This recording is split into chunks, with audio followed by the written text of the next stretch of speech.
हरे कृष्ण। अभी श्रीमद् भगवद गीता का अगला श्लोक हम पढ़ेंगे, अध्याय 2, गीता का सार, और ये श्लोक नंबर 39 है। तो भगवान श्री कृष्ण ने अभी बुद्धि योग उनको दे रहे हैं, कृष्ण भगवान अर्जुन को, क्योंकि यहाँ अभी शरीर के बारे में और आत्मा के बारे में और सकाम कर्म के बारे में और निष्काम कर्म के बारे में इस अध्याय में बहुत अच्छा से बताया गया है। तो हम आत्मा के बारे में 30 तक सुन चुके हैं। उसके बाद में फिर 31 का उसको बताएं कि आपको सकाम कर्म के बारे में कि कैसे हम ये करेंगे तो ये होगा। भगवान श्री कृष्ण बताएं कि आप युद्ध में मर जाओगे तो स्वर्ग प्राप्त होगा। इसलिए सारे एक सकाम कर्म ये होता है जो कुछ इच्छा रखते हैं, तो ऐसा बताएं। फिर अभी 39 नंबर श्लोक में बताते हैं कि अब पूरे बता दिया, अब बुद्धि योग बताने वाला हूँ। बुद्धि योग, इस संसार में बुद्धि भी हमको ज़रूरत पड़ती है। हर कार्य, बुरा कार्य हो या अच्छा कार्य हो, हर कार्य करने के लिए बुद्धि की आवश्यकता होती है। तो अभी भगवान श्री कृष्ण बताते हैं कि येषम ते अभितम सांख्य बुद्धि योग शुनु, ये बुद्धि ये आप पार्था कर्म बंधन प्रयाससी। हम जो भी कार्य करते हैं उसका रिएक्शन होता है, कुछ न कुछ उसका हमको इफेक्ट पड़ता है। आज महामारी कोरोना के चल रहा है, पूरे सारे संसार में चर्चा हो रही है कि इसका कुछ गलत पाप के कार्यों का रिएक्शन है, क्योंकि प्रकृति के हम शोधन करते हैं और प्रकृति के ऊपर अस्तित्व बनाए रखने के लिए, मतलब अपने प्रकृति पर स्वामित्व बनाने के लिए हम इसको अलग अलग बहुत से पाप कार्य करते हैं कि मैं इस जगत का मालिक, मैं भोगता हूँ। तो ये नहीं देखते हैं कि इसका रिएक्शन भी हमें मिलता है।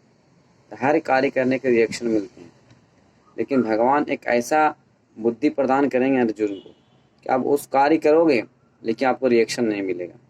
तो ऐसा होना चाहिए बुद्धि, मतलब कार्य करूं लेकिन रिएक्शन ना हो। वैसा अगर हम सीख लेंगे कला, तो दुनिया में कहीं भी रहेंगे तो आपको कोई दिक्कत नहीं होगी। तो वही चीज़ भगवान यहाँ बता रहे, एषम ते अभितम सांख्य बुद्धि योग तिमाम शुणु बुद्धि या पार्थम कर्म बंधन प्रयाससी। मैंने वैश्लेषिक अध्ययन सांख्य के द्वारा इस ज्ञान का वर्णन किया है। अब निष्काम भाव से कर्म करना बता रहा हूँ, उसे सुनो। हे पितापुत्र, तुम यदि ऐसे ज्ञान से कर्म करोगे, तुम कर्मों के बंधन से अपने आप को मुक्त कर सकते हो। तो भगवान यहाँ पे बता रहे हैं कि बुद्धि योग बहुत ज़रूरी है। बुद्धि नहीं, इस साधारण बुद्धि तो हम लगाते हैं कि कैसे खाना, कैसे सोना है, कैसे संतान उत्पन्न करना है, कैसे रक्षा करना, ये तो साधारण बुद्धि हो गया।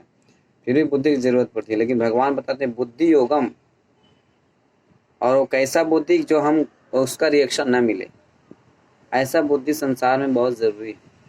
और इस कला को अगर सीख लेता है वो संसार में भगवान, मतलब उस संसार में सबसे बुद्धिमान कहलाता है। हम कैसे सीख सकते हैं?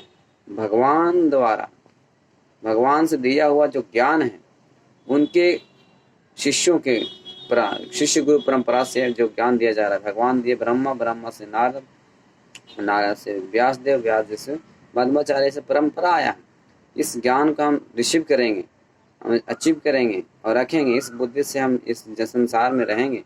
जब तक इस संसार में रहते हैं, उस बुद्धि का उपयोग करके हम कर्म बंधन से छूट सकते हैं और अपना अपना घर जा सकते हैं। हमारा अपना घर है वैकुंठ धाम, गोलोक वृंदावन, ये आध्यात्मिक जगत, ये भौतिक जगत है। तो ऐसा हमको बुद्धि का उपयोग करना चाहिए। अर्जुन तो सोच रहा था कि मेरे सगे संबंधी जो है इसको नहीं मारने चाहता हूँ, ये भी इंद्र तृप्ति है, ये भी उनका सेल्फिश है, वो सेल्फिश में बन रहा था। लेकिन भगवान श्री कृष्ण बोला सेल्फिश मत बनो, सकाम कर्म से छूटना है, बुद्धि योग का प्रयोग करो। बुद्धि क्या है? जो भगवान जो बोलता है, भगवान जो कहते हैं, वही बुद्धि योग। योग मतलब भगवान से जोड़ना। वो कार्य करो जो भगवान को प्रसन्न है और भगवान के भक्तों को प्रसन्न है, वही है बुद्धि योग, दूसरा कुछ नहीं है। तो हर कार्य भगवान की प्रसन्नता के लिए किया जाता है, उसको बुद्धि योग कहते हैं। वैसा दिमाग लगाना चाहिए तो हम भगवान के धाम जा सकते हैं। नहीं तो ये संसार में हम एक कार्य करते हैं, फिर दूसरा कार्य करते हैं, तो उसमें कार्य बंधन फंसते जाते हैं। एक कार्य करेंगे फिर उसका रिएक्शन मिलेगा, फिर अच्छा करेंगे, फिर उसका रिएक्शन मिलेगा। तो इस तरह से हम लोग इस संसार में बंधे रहते हैं, कष्ट कष्ट कष्ट दुख दुख मिलते रहते हैं संसार में। इसलिए हम भगवान के लिए कार्य करेंगे तो हम भगवान के प्रसन्न करके भगवान का अपना धाम बुला लेंगे। चलो अब आगे श्लोक में ही बताया गया है, तेषम सतत युक्तानां भजताम प्रीतिपूर्वकम ददामि बुद्धि योगम तम येन मां उपकंदिते। भगवान बोलते हैं कि मेरे पास आ जाओगे, मैं बुद्धि योग सिखाऊंगा ताकि मेरे से कनेक्ट हो जाओगे और मेरे धाम आ जाओगे। और इस जगत में कलयुग में बताया गया स्पेशली हरे कृष्णा कृष्ण कृष्ण हरे हरे, हरे राम राम राम हरे हरे का जप करके हम भगवान का धाम जा सकते हैं। और उसको जानकारी के लिए भगवत गीता में दिया हुआ है सब चीज़ें। इसको सीखिए, जप कीजिए। इसके पहले एक और मंत्र है, जय श्री कृष्ण चैतन्य प्रभु नित्यानंद श्री अद्वैत गदाधर शिव सदि गौर भक्त वृंद, हरे कृष्णा कृष्ण कृष्ण हरे हरे, हरे राम राम राम हरे हरे। कीर्तन भी कर सकते हैं, हरे कृष्णा कृष्ण कृष्ण हरे हरे, हरे राम